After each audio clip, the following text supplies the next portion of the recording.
ಈ ಚುನಾವಣೆ ನಾವು ಯಾರು ಕೂಡ ನಿರೀಕ್ಷೆ ಮಾಡಿರ್ಲಿಲ್ಲ.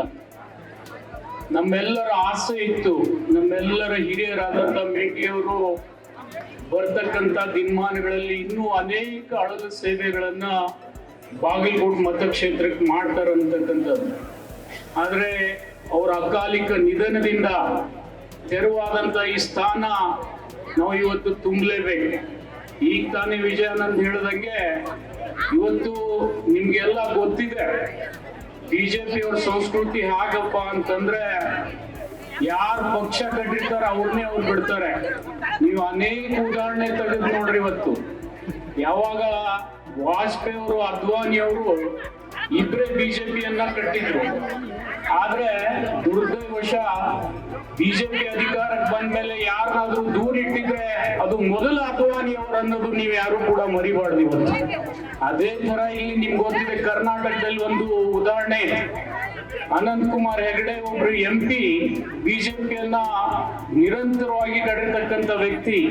2018ರಲ್ಲಿ ಅವರ ಅಕಾಲಿಕ ಮರಣ ಆದ್ರೆ ಅವ್ರ ಮನೆತನಕ್ಕೂ ದೂರ ಇಟ್ರು. ಆದ್ರೆ ಇವತ್ತು ನಾನ್ ನಿಮ್ಮಲ್ಲಿ ವಿನಂತಿ ಮಾಡ್ತೀನಿ, ಇವತ್ತು ಸತ್ತವ್ರ ಮಗ ಯಾರ ಕೈಯಲ್ಲಪ್ಪ ಅಂದ್ರೆ ಇದ್ದವ್ರ ಕೈಯಲ್ಲಿ ಅಂತ ಹೇಳಿ ತಾವೆಲ್ಲ ಅವರನ್ನ ಆಯ್ಕೆ ಮಾಡ್ಬೇಕು ಅನ್ನತಕ್ಕಂಥ ಮಾತನ್ನ ನಾವು ಕೇಳಲಿಕ್ಕೆ ಬಂದಿದ್ದೀವಿ.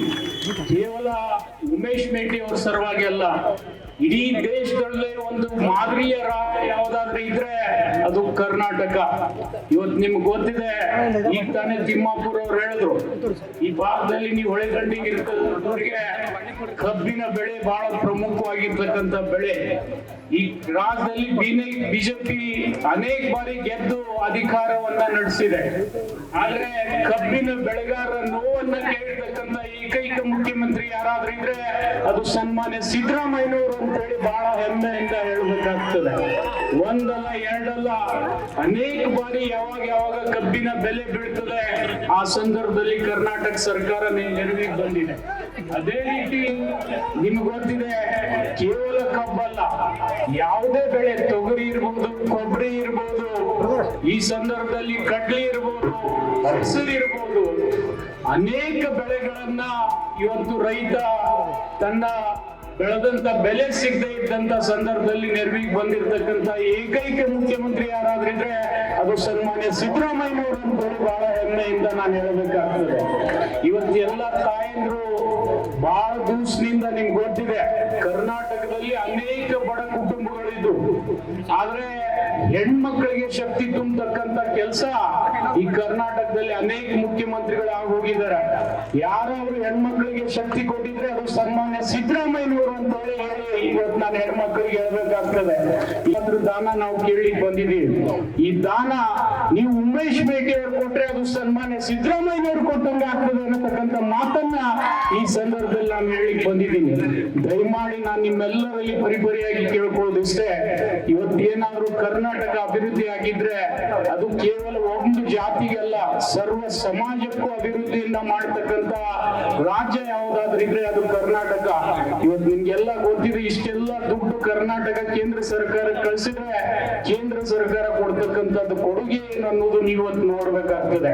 ನಿಮ್ ಪಕ್ಕದಲ್ಲಿ ಇರ್ತಕ್ಕಂಥ ಆಲ್ಮಟ್ಟಿ ಅಣೆಕಟ್ಟು ಇವತ್ತು 10-20 ವರ್ಷ ಆಗ್ಬೇಕಾಗಿತ್ತು. ಆದ್ರೆ ಇವತ್ತು ಆಲ್ಮಟ್ಟಿ ಅಣೆಕಟ್ಟಿಗೆ ಯಾರಾದ್ರೂ ಅನ್ಯಾಯ ಮಾಡಿದ್ರೆ ಅದು ಬಿಜೆಪಿ ಸರ್ಕಾರ ಅಂತ ಹೇಳಿ ಬಹಳ ಬಿಚ್ಚು ಮನಸ್ಸಿನಿಂದ ನಾನು ಹೇಳ್ಬೇಕಾಗ್ತದೆ.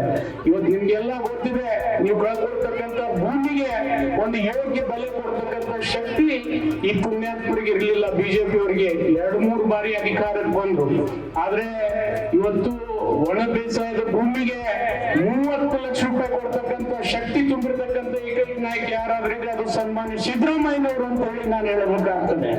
ನೀರಾವರಿ ಭೂಮಿಗೆ 40 ಲಕ್ಷ ರೂಪಾಯಿ ಇವತ್ತು ಹಣ ಕೊಡ್ತಕ್ಕಂಥ ನಿರ್ಣಯ ಮಾಡಿದ್ದಾರೆ.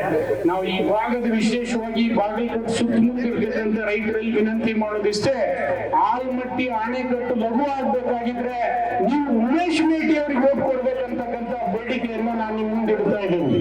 ಜೊತೆಗೆ ನಿಮ್ಗೆ ಹೇಳ್ಬೇಕಪ್ಪ ಅಂದ್ರೆ ಬಿಜೆಪಿ ಅಭ್ಯರ್ಥಿ ಬಗ್ಗೆ ನಾವು ಬೈಲಿಕ್ಕೆ ಬಂದಿಲ್ಲ, ಆದ್ರೆ ಈಗ ತಾನೇ ಬಹಳ ಮಂದಿ ಹೇಳಿದ್ರು, ಉಮೇಶ್ ಅವರು ನನ್ಗಿಂತೂ ನಿಮ್ಗಿಂತೂ ಸಣ್ಣವರು, ನೀವು ಕರೆದ್ರೆ ಬರ್ತಕ್ಕಂಥವ್ರು, ಇನ್ನೊಂದು ಬಿಜೆಪಿ ಅಭ್ಯರ್ಥಿ ಅಂತೂ ನಿಮ್ ಕೈಯಲ್ಲೇ ಸಿಗುದಿಲ್ಲ, ನೀವು ಸಿಕ್ಕರು ಕೂಡ ಅವ್ರು ಮಾತಾಡ್ಸೋದಿಲ್ಲ ಅಂತ ದುರ್ಸ್ಥಿತಿ ನಿಮ್ಗೆ ಗೊತ್ತಿದೆ, ಅವ್ರ ಪಕ್ಷದವರೇ ಹೇಳ್ತಾರೆ, ನಾನು ಹೇಳೋದಿಲ್ಲ. ಈ ಸಂದರ್ಭದಲ್ಲಿ ನಿಮ್ಮಲ್ಲಿ ಇಷ್ಟೇ ವಿನಂತಿ ಮಾಡ್ಕೊಡ್ತೀವಿ, ಮೇಟಿ ಅವ್ರನ್ನ ಆಯ್ಕೆ ಮಾಡಿದ್ರೆ ದಿವಂಗತ HY ಮೇಟಿ ಅವರಿಗೆ ಆಯ್ಕೆ ಮಾಡದಂಗೆ ಆಗ್ತದೆ ಅನ್ನತಕ್ಕಂಥ ಮಾತನ್ನ ನಿಮ್ಮೆಲ್ಲರಲ್ಲಿ ನಾನು ವಿನಂತಿ ಮಾಡಿಕೊಂಡು, ನಾಳೆ ನಡೀತಕ್ಕಂಥ ಚುನಾವಣೆಯಲ್ಲಿ ತಮ್ಮ ಮತದ ಸತ್ಪಾತ್ರದಾನ ಹಸ್ತದ ಗುರುತಿಗೆ ಮಾಡಿ ಮೇಟಿ ಅವರ ಆತ್ಮಕ್ಕೆ ಶಾಂತಿ ಅಂತ ತರಬೇಕಂತ ಹೇಳಿ ತಮ್ಮಲ್ಲಿ ಕೇಳ್ಕೊಂಡು ನನ್ನ 4 ಮಾತುಗಳನ್ನು ಮುಗಿಸ್ತಾ ಇದ್ದೀನಿ. ಜೈ ಹಿಂದ್, ಜೈ Karnataka. If you like this video, ಬೇಗ ಲೈಕ್ ಮಾಡಿ, ಕಾಮೆಂಟ್ ಮಾಡಿ, ಶೇರ್ ಮಾಡಿ ಹಾಗೂ ಯೋಯೋ ಟಿವಿ ಕನ್ನಡವನ್ನು ಸಬ್ಸ್ಕ್ರೈಬ್ ಮಾಡಿ.